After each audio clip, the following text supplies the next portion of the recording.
The following is a special presentation of Tony Curry Radio. Keep your mission on your mind and your mind on your mission.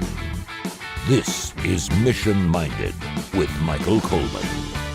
Welcome back to, you know what, it's a Labor Day weekend. We're actually working on Labor Day weekend. Most people, Michael, it's Friday before big September. They're probably going to the beach, and here we are working our fingers to bone because you realize if you want to get ahead in business, you got to work the days the people are off, right? Yeah. Let me ask you that real quick. Michael Coleman, CEO of the Heart of Alabama Food Bank. Are you working on Monday? Yeah. I don't know what the organization is, but I am. I always... Yeah. And primarily because I've been away at a conference for this week, and so I'm behind on most of my work. So, yeah, I'll be working Monday. So this is perfect because I've got a bunch of business quotes that I want to throw at you. I heard one the other day. It kind of made me laugh, and I thought, I'm going to come up with the great business quotes and ask Mike if these are true or not, if they're mythbusters or not. He's going to blow the mist. So one of these, and I can make this up right off the top of my head, if you must work on holidays, you're not doing a very good job. True or not? Well, because I feel like I have to work on holidays just to get ahead. I really do, and that's why I like getting up before the sun does. I feel like I've got to get up and get rolling before everyone else. Is that true, or am I just kidding myself? This is probably going to be the same answer for everything you ask me, and it's all going to be on it depends. Yeah. So if I look, the truth of the matter is, people who work because they're just taskmasters or they work for people like that, there's always something else to do. You never get it all done, especially if you're innovative and you're pushing an organization and you're trying to reach excellence. There's always going to be something to do. And so you've got the workaholic like that. That's not really where I am.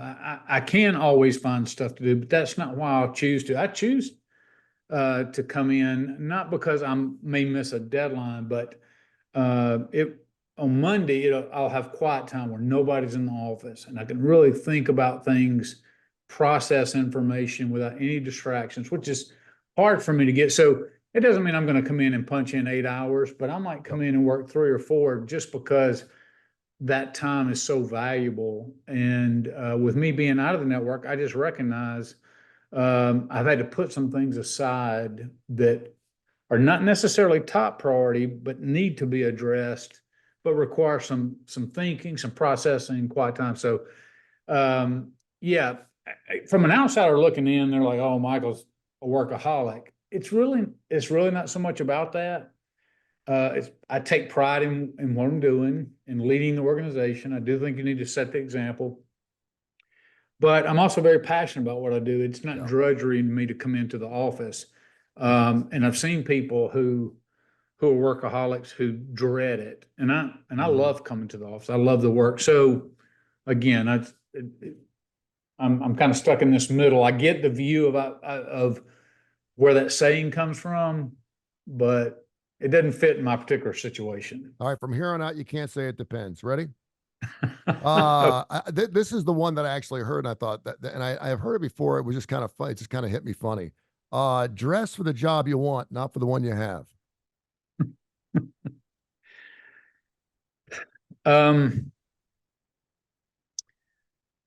I will say in today's time, if you're not going to let me take a middle ground, then I will say that's no longer applicable. Okay. However, to make it more true, I would change the dress out of it and say, think in terms of the next job you want. So for instance, if you want a job that's really at an executive level, then you need to show that you can problem solve. You can do these kind of things. A good example would be, I just was having a conversation yesterday with somebody about this very thing, and he was leaving a company. He was the CFO, and he had two key individuals who worked for him. He was not going to make the decision. He thought both of them could do a great job. One of them, though, he said played the game, and the other one didn't. Mm-hmm. And I was like, okay, help me understand what you mean by playing the game. How do you define playing the game? And he's like, well, One person was getting their PhD, and it was important to them. This position didn't necessarily require a PhD, but they wanted you to, this was a military position, even though it was civilian contracted, military related. They wanted you to go through the war college because they wanted you to have similar experiences with what colonels and others in the Army and generals, because you're going to be working at top leadership. So this person set aside their education and, hey, went to war college and did all those kind of things. So they didn't do what they wanted to do. They were thinking, okay, I'm going to go through this. Where the other person said, well, no, I'm prioritizing my PhD because that's important to me. Yeah. Well, the other person got the job who was playing the game. So it's not dress, but it's thinking about that next level. What do I have to do? What boxes do I have to check?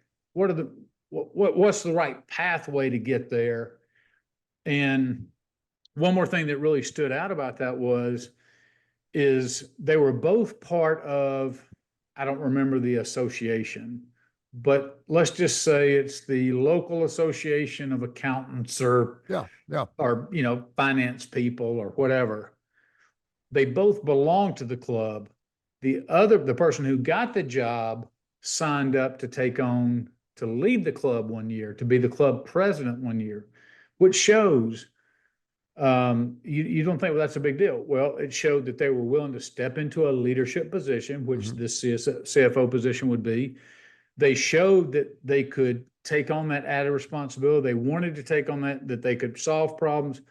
So it was almost like, in one way, a year-long tryout to show that, hey, I have the qualities, not just the nuts and bolts of how to be a CFO, not just a numbers cruncher, but I know how to manage people. I know how to speak to my peers and those that I'll work for who are generals and in the military. So in a different way, it's dressing for the right position. It's conducting yourself in that space to show that you very naturally go there. People don't have to wonder what it would look like if you're in charge, because they see you taking advantage of leadership opportunities. I do several TV shows. I'm on Fox 6 on Mondays and Thursdays. And this is a shameless plug. And then also do a show that you've been on, ABC 3340, called The Starting Lineup, which is a college football show right now. And people, whoever come on the show, they'll say, how do you want me to dress? And my old saying is, if you can't overdress in a situation, then overdress. You know what I mean? I mean, if you have to ask and you're afraid there's some situations where you cannot overdress unless you're wearing, a tuxedo with tails.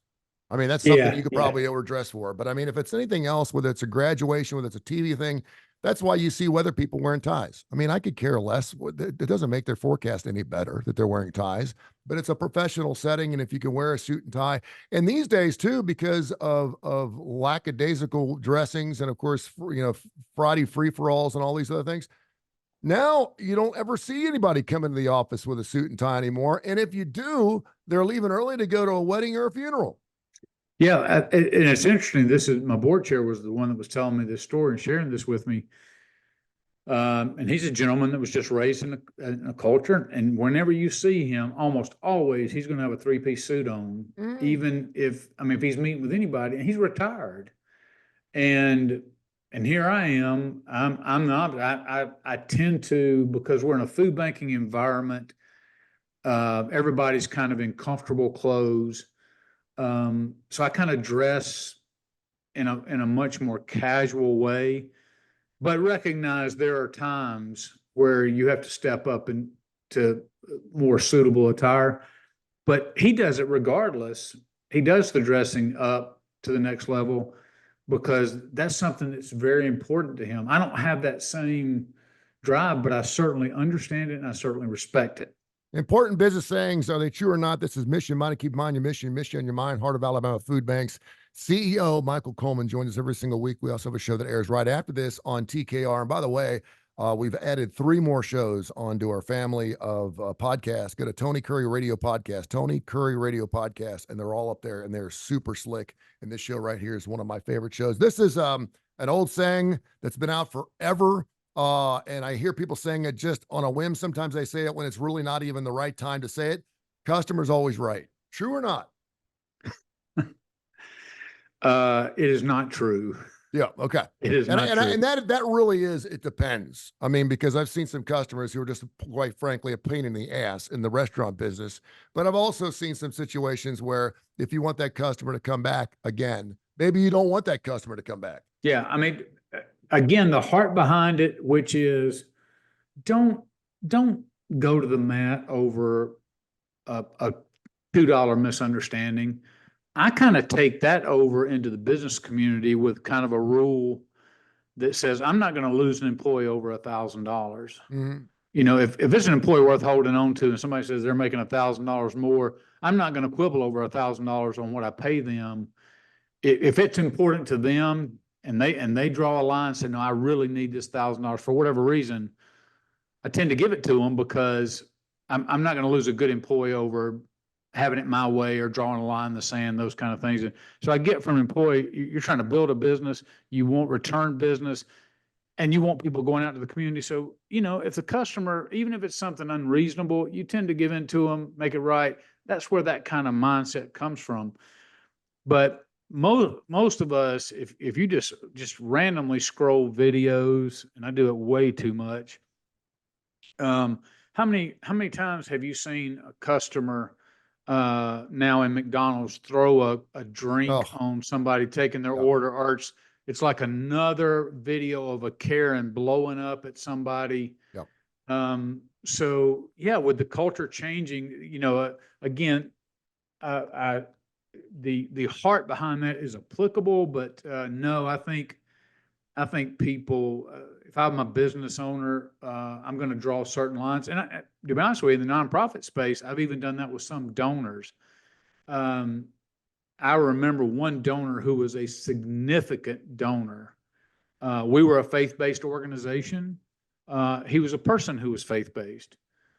He was a significant annual donor, but he was harassing my staff repeatedly with religious expectations. He thought they should be adhering to or observing or talking about their own story. And so I very subtly came to him one time and said, hey, let me talk to you about this. You know, you're making the staff feel uncomfortable. He didn't back off. And so I just invited him to take his money to another organization and support it. And he quit, but he did come back on his own. But I was willing to lose that money to protect the staff because, so business owners have to make that decision. And nonprofits, you know, we've talked about this many times, have to be treated like a business. To go along with that lines, our customers are not just those that we serve, but those who make it possible to serve. And that's our donors. And sometimes donors can have unrealistic expectations and unrealistic demands that you just have to draw a line and say, you know, I'm not interested in you being my customer anymore. A little bit of a tangent on that. Your most unhappy customers are your greatest source of learning. That came from Winston Churchill. Let me tell you something. I'm a huge fan of Winston Churchill. Yeah. I mean, one of the wisest people that's ever lived. I mean, we could spend 2 hours just on Winston Churchill quotes. I would add to what he's saying. It's very true, because you can learn so many things by negative experiences if you're willing to. Most of the time, it's been my experience that when we have a negative experience with somebody, we then gather supporters for our position. So we share with people. We may share with our spouse. We may share with coworkers. And like, hey, you get my side in this, right? You know, they did this. I responded. I was right. And we're looking for validation. We're looking for support. And it's difficult in the moment, but when the emotion dies down, I think it's always very, very important to go back and get honestly reflect on your behavior. And for me, when I do this, you know, I first and foremost, as a person of faith, say, you know, did I respond to this person with the love of Christ? And lots of times I'm admitting, no, I didn't. I let my own personal desires or my own passion or my own whatever interfere with the ultimate goal. So somebody may have done something and initiated something that they were at fault for, but I didn't better the situation. I made it worse because I didn't respond in a way that was helpful Mm-hmm. or that was de-escalating. I escalated it. So I think what Winston Churchill is saying, not only do you learn about the situation, do you learn about customers, but you learn a lot about yourself if you're willing to open yourself up to honest criticism. And you don't have to comment on all these. Some of these are just funny, and I heard them and I thought they were kind of funny because some of them are pretty self-explanatory. The one is, if you're born poor, it's not your mistake, but if you're die poor, it's your fault. I mean, Yeah. that just What was that second part again? if you're born poor, it's not your mistake, but if you die poor, it's your fault. Again, some of these, I mean, it's like I would love to. I would love to know what the situation was that caused somebody to speak that into existence. I know, and it was anonymous, so I couldn't do anything. How about, a creative man is motivated by the desire to achieve, not by the desire to beat others? Talk about that a little bit, because I know a lot of people. I can think of one person, and I'm not going to mention his name, who is incredibly, incredibly successful. He's a famous surgeon, and just based on talking to him for 5 or 6 minutes, he is motivated by what his father told him years ago. He just has something to prove. His father's now dead, but he is working to prove his father wrong. And he's got a house with an elevator in it. He's got everything, but boy, he cannot go a day without saying, you know what, my dad said blah blah blah blah, and I'm going to teach him he's wrong. Is that the reason to achieve? Yeah. So if I bring that, and of course I'm wearing my Alabama shirt today, in recognition that a new dynasty is going to be starting tomorrow Yes. with our new coach. A lot to learn from the previous coach, and I look at how focused he was. So many lessons to learn from Nick Saban. He sought excellence because he knew that the people under his charge were going to be blessed by that ultimately. He would say things like, um, high achievers don't like mediocre people, and mediocre people don't like high achievers. And he wanted to be associated with high achievers, and he had to lead that effort. Now, the result was he was better than other programs. That's not, his goal was not, how do I get better than Georgia? How do I get better? That did not drive him. He's like, I'm going to be driven. And he could break it down even to the play. He's like, he would tell his players, I need you being good, the best you can for 6 seconds at a time during a play. Win your box, be your best. Win your But box. it's not just be better than the other guy. If you're at 75%, you can beat the other guy. Like if you're playing a small school, that's why he says, stop looking at the scoreboard. The scoreboard doesn't matter. And we all know it does as fans. Sure. Yes.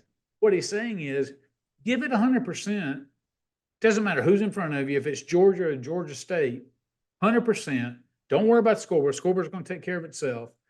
So high achievers and people who are like, let's say, the creative, that's what he is. He was imagining in his mind where we could go. I do that, try to do that with the food bank. Like all the expectation is that we get a certain amount of food out to a certain amount of people on some level.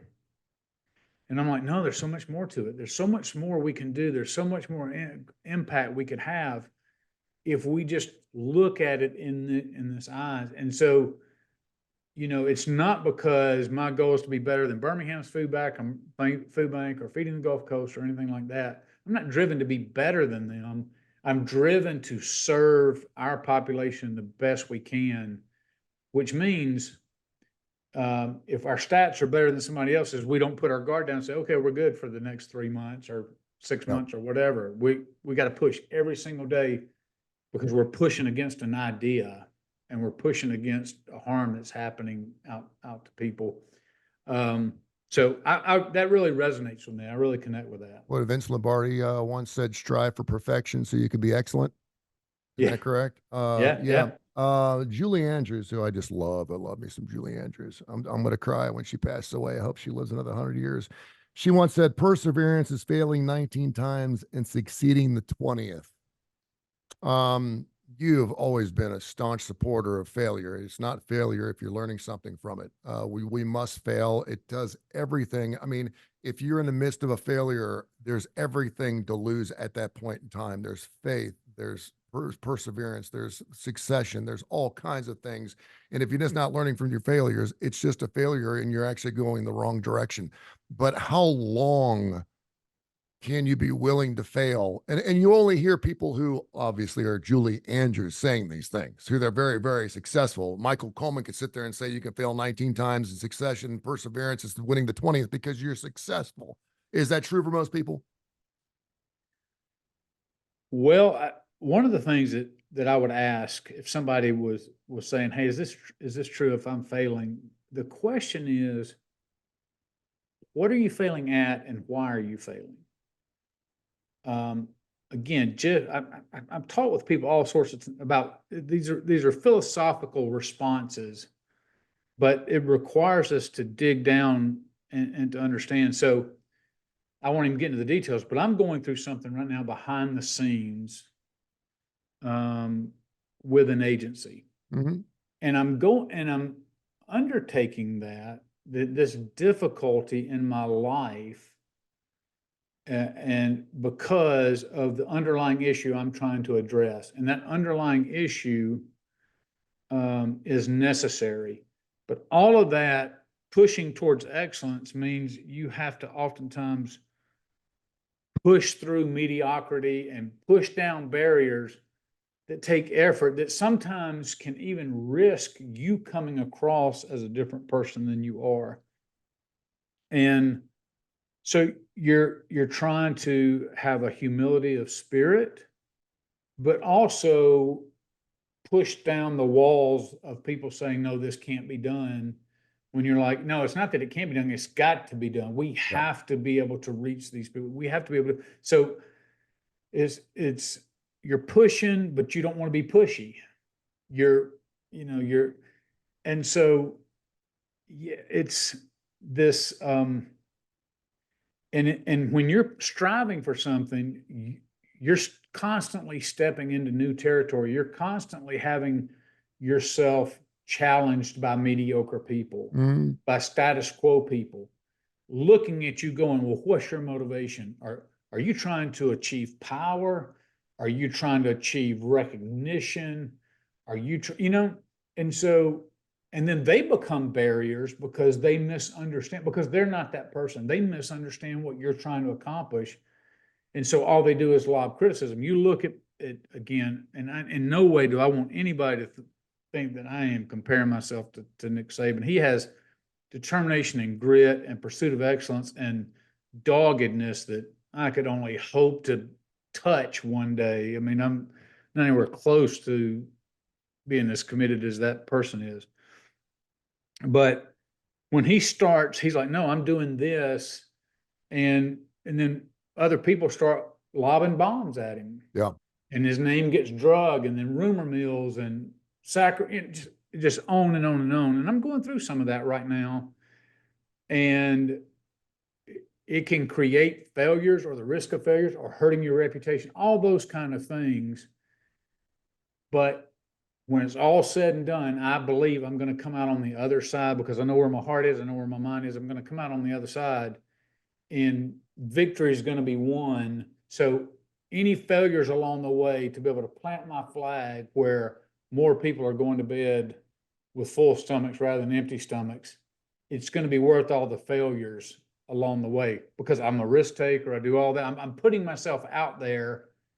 And when you do that, there's plenty of people in the world that's willing to take pot shots at you. And now, having been in the business, what he's doing with ESPN is like nothing short than a miracle for me. I mean, if you want to take shots at a guy because he's not very good on ESPN, knock yourself out. Try to do it yourself. It is amazingly, incredibly difficult. You got people in your ear. He's never done it before. I mean, he's done it with interviews. I mean, well, he's been doing interviews for 30 years. He should be really good at it. It's totally different than being on that. And I'll say that for Tom Brady. I'll say that for Tim Tebow, who Yeah. I think has taken a staunch amount of time to actually be as good as he actually is. Michael Jordan is the best basketball player in the world. Decides to go play baseball. I mean, that takes some big kahunas right there. A lot of failure, a lot of criticism. Yeah, yeah. Yeah, and you got all And the respect in the I'm gonna world say coming from something me. about Nick Saban's transition to ESPN real quick. Um, you know, when Nick Saban, he had such pursuit of excellence. He was so dogged. I mean, I remember the criticisms were kind of, he doesn't even speak to his secretary. He's cold. He's frigid. He's all this. He's all this criticism. And yet when and you see him at the press conferences and he trained the Alabama media, you don't ask these silly questions. You don't ask this. And he came across like a real a-hole sometimes. But you see him with his hair down where he's not having to do that. And he can be charming and funny, witty, and laugh at himself and all that kind of stuff.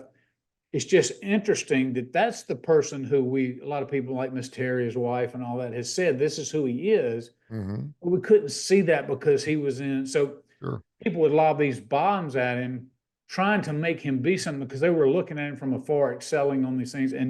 But he had to stay that determined to do it. But that didn't mean so. But other people tried to define him. Is what I'm saying, and it's a different element of failure when people are attacking you. It's not that you're necessarily failing, but you are challenging them or not meeting their expectations or not dumbing yourself down to other people's expectations. You're going to take criticism, and it's a form of failure. Yeah. It's not you failure like you're stopped in your tracks, but you're striving towards excellence, and you're getting pounded with rotten tomatoes along the way. You have to keep your head down and keep pushing towards what you know is right. We'll got several more of these, and these are great business sayings, and they got the man. He's talking about whether they're true or not, whether they're myths or not. We're having a good time with some of these, and maybe you have a couple you'd like to add. Info at TonyCurryRadio.net, info at TonyCurryRadio.net. If you're going through hell, keep going. Another Winston Churchill. Yeah. Yeah. I mean, a lot of wisdom. Yeah. That, I mean, that is just, that's the determination. Yeah. I mean, if you run into problems, the only thing I would add to that is if you run into a wall of fire, you should do a quick assessment. Am I running the wall of fire because I'm doing the right thing and this is just hard? Then keep pushing on, like D-Day. Yeah, like D-Day. That's the analogy. Yeah. If you want to use as an analogy, because you knew there was going to be massive loss of life. That's right. And it really depended on what silver lining you were wanting to look at. Margaret Thatcher said, "Being powerful is like being a lady. If you have to tell people who you aren't one." Yeah. Again, I don't want to. That's kind of like if you have to explain a joke, it's not There's funny. certain people that when they walk in the room, they're somebody. Yeah. The way they carry themselves, the way they interact with others. I remember the guy that replaced me when I was in the Army replaced my my command position. In the very first meeting, I let him come in, and I even I introduced him all to the new team he'd be taking over, and he sat down I let him sit in my chair, and I just kind of drifted to the background. And it wasn't 20 minutes into that I caught him reaching up on his collar where his rank was, and like kind of holding it out a little bit, like as a reminder. And I told him afterwards, I said, "Frank, if you have to tell people you're in charge, you're not really in charge. You have to, you should carry yourself in such a way that people just know you're in charge and they have confidence in you being in charge. If you have to tell people you're in charge and insist they follow you, then those are kind of the friendly fire incidences we get more time where people are like, you don't have the respect." And that's right. To go along with that, I said briefly, and I didn't mean to interrupt, but if you have to explain a joke, it's not funny. Yeah. You know what I mean? You're exactly right. Funny. I got a couple more here. All generalizations are false, including this one, Mark Twain. I love Mark Twain. All generalizations are false. Including this one. That almost reminds me of the one that says, "Never speak in absolutes." It's right along in that same vein. Yeah, no doubt. Two more. Competition brings out the best in production and the worst out in people. Ooh, Hmm. That's very interesting because it's true. When you have a product and people are trying to outproduct you, the product continues to get better, but sometimes it does get really ugly in the trenches. yeah. I mean, not much to add to it, except I have seen the ugliness of people trying to win, whether it's internal to an organization or it's organization against organization. And something goes from a friendly competition to "I'll kill your mother" Yeah. quickly. Hmm. Um, and where you see the worst of humanity, I agree with that. I think competition is healthy, but it can drive people who can't control that emotion and that drive. When it gets out, yeah, horrible things. We've seen You lives taken over insignificant things. you better know who I'm talking about here. Emerson, Lake and Palmer. You know who Emerson, Lake and Palmer is? Yeah, Of the band. Greg Lake, and this is the last one, said making a comeback is one of the most difficult things to do with dignity. yeah. Um, it, yeah, if you're somebody, and sometimes I get it. You see this in musicians, I guess, where they do a farewell tour, they come back because they they need money. Hmm. You know, it's run out, or they miss it, or whatever.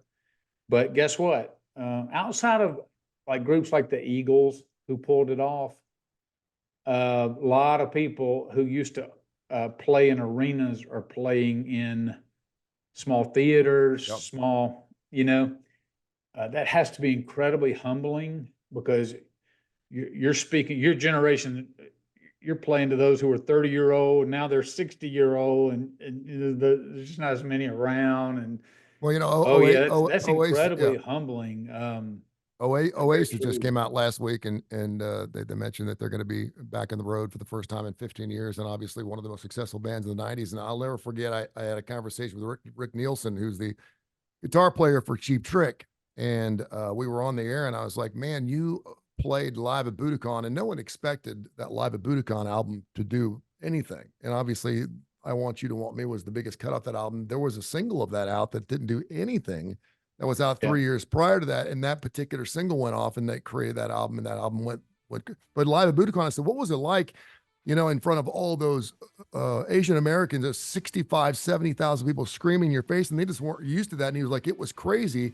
He said, but it all come crashing down when 2 nights later we were playing the Iowa State Fair in the middle of a rainstorm, and there were greased pigs running across the stage. He's like, we didn't think we were hot shit after that, man. We kind of knew we were pretty big, alive at Budokan, but playing the Iowa State Fair, we were kind of like, yeah, we're not quite as big as we think we are. So, that's your dignity part. Hey, great stuff, my friend. Bite by Bite. Another show we're going to be doing coming up here next. Mission Money, keep in mind your mission, your mind. Heart of Alabama Food Bank, HAFB. Check them out. They do wonderful work. And the Bite by Bite is up next. Thank you, my friend. enjoyed it.